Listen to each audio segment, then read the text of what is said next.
Casper is very afraid of water. Even during bath time, he won't let his face touch the water. He squeezes his little rubber duck tightly, his heart pounding whenever water splashes near his face. To him, the water feels big, cold, and a little bit scary, no matter how much his parents reassure him.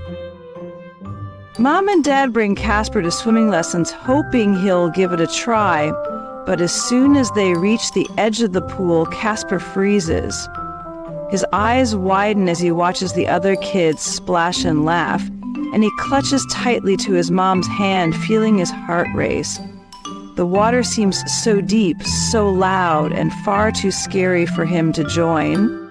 Suddenly, a cheerful yellow puppy named Buddy comes running over, wagging his tail and barking happily. Without a second thought, Buddy leaps into the pool, paddling around with ease. He fetches a floating ball, swimming confidently, and brings it right back to Casper, wagging his tail as if to say, "See, it's not so scary." Casper watches Buddy's brave swim and takes a deep breath. His parents smile, gently encouraging him. Slowly, Casper wiggles his toes in the water, feeling its coolness.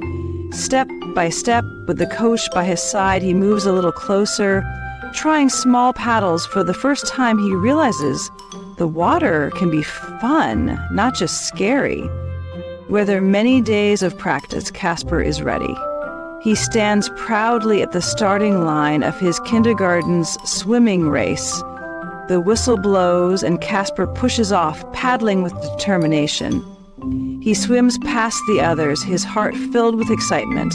And when he touches the wall first, a cheer erupts.